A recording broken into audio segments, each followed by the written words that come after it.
Sir Bandi Sanjay అంటే ప్రధానంగా నాకు ఎంతో అభిమానం కలిగినటువంటి బీజేపీ ఒక పట్టాన తెలంగాణ రాష్ట్రంలో బీజేపీ బతికి ఉందంటే దానికి కారణం ఎంతో కొంత బండి సంజయ్ నేను నమ్ముతాను సార్. అది మీరు అవునన్నా కాదన్నా ఇది ఒప్పుకోవాల్సిందే. ఎవరో కిషన్ రెడ్డి గారు అన్నా సరే ఇంకేదన్నా ఉన్నా సంగ్రామ యాత్ర కావచ్చు, ఒక యాత్రతో తెలంగాణ రాష్ట్ర బీజేపీని అతరాకుతలం ఒక మోడల్ గా తీసుకొచ్చినటువంటి లీడర్ బండి సంజయ్ అని చెప్పక తప్పదు. కానీ మొన్న వచ్చినటువంటి క్యాంపెయిన్ లో కాంగ్రెస్ సంథింగ్ ఏదో పేరు మార్చేస్తారు, మనం అంతా కూడా మొలతాడున్నటువంటి నాయకులము, బీజేపీకి మీరు ఓటేయకపోతే ఇలా జరుగుతుందని. కట్ చేస్తే ఎలక్షన్స్ లో డిపాజిట్లు కూడా దక్కించుకోవడానికి నానా తంటాలు పడ్డటువంటి బీజేపీకి, అదేవిధంగా ఆ ర్యాలీలో పాల్గొన్నటువంటి నాయకులకు మీరేం చెప్తారు? బీజేపీలో ఏమైందంటే నాయకులు ఇంపార్టెంట్ కాదు, కార్యకర్తలు ఇంపార్టెంట్. కానీ వాళ్ళు రెచ్చగొట్టేది నాయకులే కదా, as a part of campaign కావచ్చు, as a part of rallies కావచ్చు, ఏదైనా మీరు ఏదైనా చూడండి. ఇప్పుడు ఇక్కడ ఇది చెప్పొచ్చు, కానీ మీరు నార్త్కి వెళ్తే సైలెంట్ గా పనిచేసి వెళ్ళిపోతారు. ఇక్కడ కూడా అంతే. చూడండి, బూత్ లో 10 మంది ఉంటారు, వాళ్ళ పని చేసుకుంటారు, వెళ్ళిపోతారు. వాళ్ళకి మందొద్దు, డబ్బులొద్దు, బిర్యానీ వద్దు.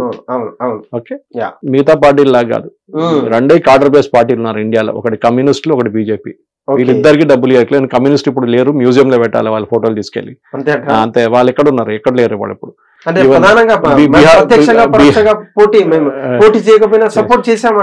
బీహార్ లో 12 సీట్లు ఉండే సిపిఐ ఎమ్మెల్యేకి ఏమైంది? 2 సీట్లుగా తగ్గిపోయింది. ఒక సిపిఎం కి ఒక సీట్ వచ్చింది, సిపిఐకి అది కూడా పోయింది.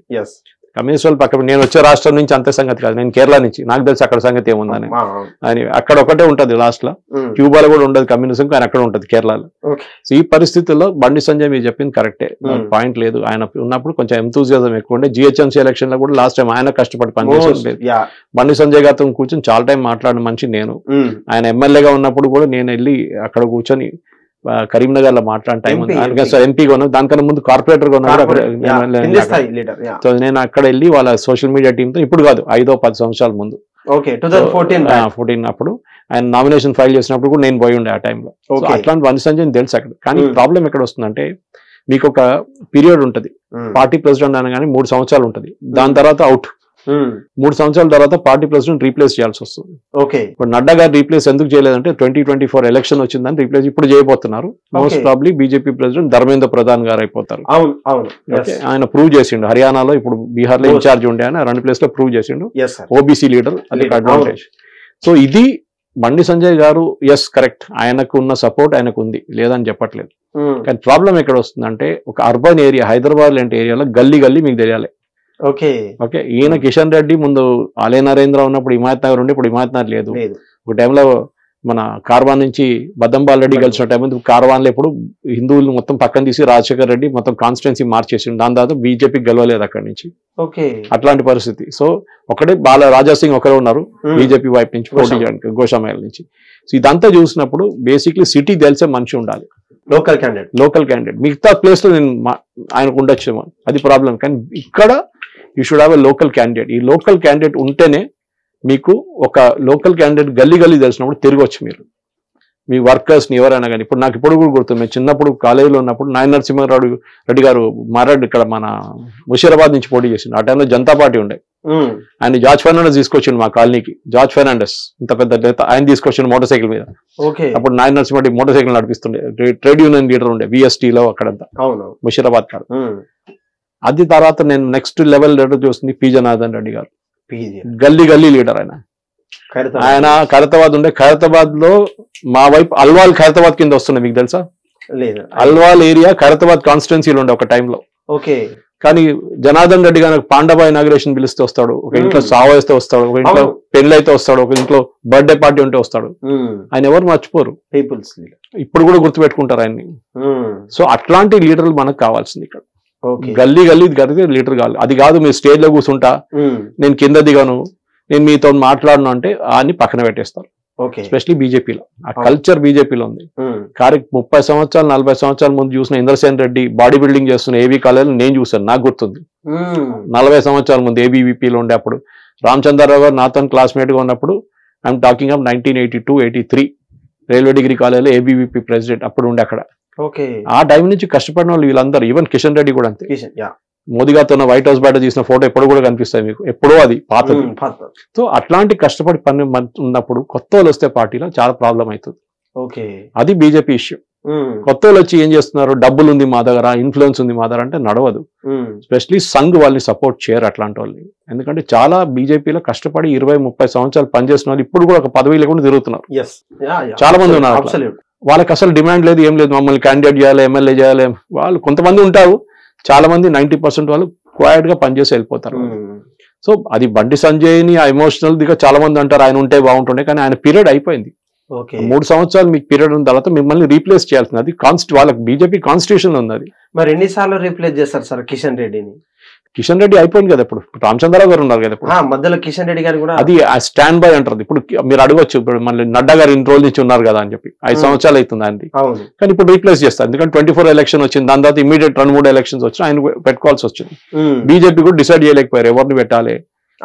సంఘ అప్రూవ్ చేయాలి కదా, సంఘ కూడా అప్రూవ్ చేస్తేనే వాళ్ళు నేత అవుతారు ఉండే, అదన్నీ ఇష్యూస్ ఉండే. కానీ నేను ఇప్పుడు కూడా బిలీవ్ చేస్తున్నా అంటే లీడర్ కావాలి compulsory, yes, but cadre base పార్టీలో లీడర్ కాదు ఇంపార్టెంట్. లీడర్ మోటివేట్ చేయొచ్చు అంతే. పనిచేసేటోళ్ళు కాడర్ లెవెల్లో పనిచేస్తారు. బీజేపీలో ఎట్లా అంటే మీరు పన్నా ప్రముఖ్ ఉంటే కూడా, పన్నా ప్రముఖ్ మీకు తెలుసో కాదని తెలియదు, పన్నా ప్రముఖులు అంటే ఒక 2 షీట్లు ఉంటది ఒక షీట్ది. ఓకే, అంటే ఒక ఎలక్షన్ షీట్ లో మీకు ఓటర్ లిస్ట్ లో ఇక్కడ 20 మంది ఉంటారు, ఇక్కడ 22 మంది ఉంటారు, 40-50 మంది ఉంటారు 2 సైడ్ల. అది ఒకరికి చింపేసి ఒకరికి ఇచ్చేస్తాడు, వాడు పన్నా ప్రముఖ్ వాడు చూసుకోవాలి. ఆడ 20-40 మందిని ప్రతి రోజు వెళ్ళి కలవాలి, ప్రతి 2 రోజులు లోకల్ బూత్ లెవెల్ నుంచి. వాళ్ళు చాలా ఇంపార్టెంట్. అమిత్ షా గారు ఎన్నోసార్లు అన్నారు, బూత్ మేనేజ్మెంట్ ఉంటే బీజేపీ గెలుస్తారు, లేకుంటే గెలవరు. మీకు ఎన్ని పెద్ద నేతలు స్టేజ్ మీద కూర్చుంటే బీజేపీ. మీరు చెప్పినటువంటి మాట ఇంకా 50 సంవత్సరాలైనా రాసి పెట్టుకోండి నా మాట. గోషామాల్ ఎమ్మెల్యే రాజా సింగ్ చెప్పినటువంటి మాట, 50 సంవత్సరాలైనా బీజేపీ ఇలా చేస్తే అధికారంలో రాదు, మనమేమో డబుల్ ఇంజన్ సర్కార్ అని చెప్పేసి మనం చెప్తుంటే కాంగ్రెస్ ని చూసి నేర్చుకోవాలని చెప్పేసి కాంగ్రెస్ వైఖరిని కొంచెం అసహనమే అనొచ్చు. ఎందుకంటే నన్ను పట్టించుకోవడం లేదా, ఒక్క స్టార్ క్యాంపెయిన్ లో కూడా తను కనిపించినటువంటి రాజా సింగ్ గారు నాకు చాలా బాగా తెలుసు. ఆయన ఫస్ట్ టైం గెలిచినప్పుడు కూడా నేను వెళ్ళాను. ఫస్ట్ ఆయన టీడీపీలో ఉండే, మీకు గుర్తుంటుంది. దాని తర్వాత ఇండిపెండెంట్ ఉండే, టీడీపీ ఉండే, దాని తర్వాత బీజేపీ. ఆయన ప్రాబ్లం ఆయనకు ఉంది. ఎందుకంటే పార్టీగా ఉన్నప్పుడు కొంచెం డిసిప్లిన్ ఫాలో చేయాల్సి వస్తుంది. మీకు నచ్చకపోవచ్చు, లైన్ దాటద్దు. ఎందుకంటే మీరు ఎక్కడో క్రిటిసైజ్ చేస్తే దాని ఇంపాక్ట్ ఎక్కడో ఉంటది. మీరు ఇక్కడ మాట్లాడింది గల్ఫ్కి వెళ్తుంది, అక్కడ ఉన్న మన ఎంప్లాయీస్ పనిచేస్తున్న వాళ్ళ మీద అది ఇంపాక్ట్ పడుతుంది. చాలా కేర్ఫుల్ ఉండాలి మాట్లాడే. మీకు ఏ పొజిషన్ లేదనుకోండి, మీరు ఎవరైనా వాగొచ్చు, కూర్చొని రోడ్డు మీద వెళ్ళి ఏమని చెప్పొచ్చు. కానీ మీరు moment you're an MLA, MP or party position ఉన్నప్పుడు మీరు చాలా కేర్ఫుల్ గా మాట్లాడాలి. అది చాలా ఇంపార్టెంట్. సరే, బీజేపీకి ఉన్న వీక్నెస్ వాళ్ళకు ఉంది, కానీ నేనేం చెప్తానంటే బీజేపీ కాంగ్రెస్ లాగా ఉండకూడదు అని చెప్తున్నాను నేను. కాంగ్రెస్ కల్చర్ ఉండకూడదు. కాంగ్రెస్ కల్చర్ అంటే స్టేజ్ మీద ఎక్కువ, స్టేజ్ కింద తక్కువ. ఆ స్టేజ్ రాకూడదు. ఆ స్టేజ్ వస్తే చాలా డేంజరస్. నేను సీనియర్ నేత అంటాడు. ఎప్పుడైనా మీరు హోర్డింగ్ లా జూనియర్ నేత అని చూసిండు ఎక్కడైనా? సీనియర్ నేత అంతే. సీనియర్ నేత కూడా సీనియర్ నేత. ఒకసారి నన్ను సీనియర్ జర్నలిస్ట్ అని చెప్తే నేను చెప్తాను, ఎందుకు బాబు అంత సీనియర్, నన్ను జర్నలిస్ట్ గా పిలువు చాలు అంటారు. అది పిలవకపోతే కూడా ప్రాబ్లం లేదు, నా పేరు చెప్పుకో చాలు.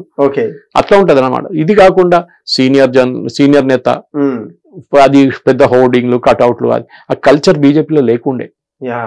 మీరు 20 సంవత్సరాల ముందు, ఇప్పుడు కూడా అదే చెప్తున్నాను, నాయన నరసింహారెడ్డి గారు పోటీ చేసినప్పుడు కానీ, ఫస్ట్ టైం బండారు దత్తాత్రేయ సికింద్రాబాద్ పోటీ చేసినప్పుడు ఈ కల్చర్ లేకుండే.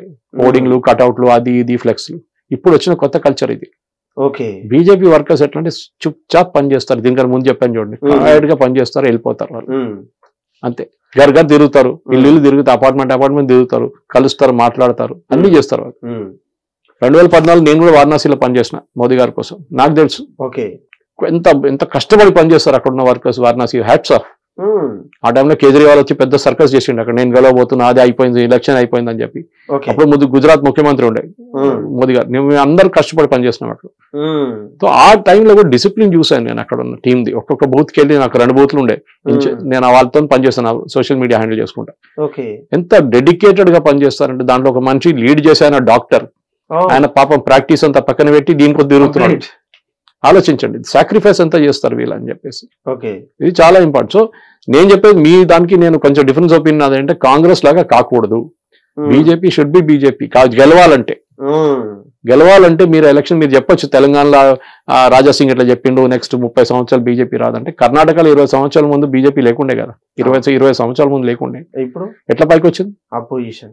ఇప్పుడు అపోజిషన్ చెప్పి దానికన్నా రూలింగ్ ఉండే, అది వస్తూనే ఉంటే పోతూనే ఉంటుంది, అది మారుతూనే ఉంటుంది, అది పెద్ద ప్రాబ్లం కాదు, లేకుండే కదా. కేరళలో ఒక్క సీట్ లేకుండే, ఒక ఎంపీ ఉన్నారు కదా సురేష్ గోపి, ఒక దానికన్నా ముందు ఒక ఎమ్మెల్యే సీట్ ఎప్పుడో ఒక టైంలో నియమని చెప్పి ఓ రాజగోపాల్ గారు ఉండే త్రివేంద్రం పక్కన. 3 కార్పొరేషన్ బీజేపీ చేతిలో ఉంది కేరళలో, పాలక్కాడ్, మండలం, త్రివేంద్రంలో మేజర్ షేర్ ఉంది. ఎట్లా? ఇదే కదా, they are working hard on the ground, లేదని చెప్పట్లేదు. సో సరే, ఒక పార్టీ ఉన్నప్పుడు డిఫరెన్స్ ఒపీనియన్ ఉంటే చాలా మటు. నేను బీజేపీ కోసం మాట్లాడలేను, I'm not a part of the leadership or nothing. నేను ఒక మీడియా నుంచి మాట్లాడుతాను, మీడియా వైపు నుంచి మాట్లాడుతాను, చూసిన దానికి మనం చెప్పాల్సింది వచ్చింది. సార్ ఇప్పుడు రానున్న నెక్స్ట్ ఈ తరంలో 2025లో ఏ ఎలక్షన్స్ లేవు, బహుశా 2026లో నెక్స్ట్ షెడ్యూల్ ఈసీఎల్ ఉన్నటువంటి ప్రధాన మన సౌత్ జోన్ లో ఉన్నటువంటి తమిళనాడు,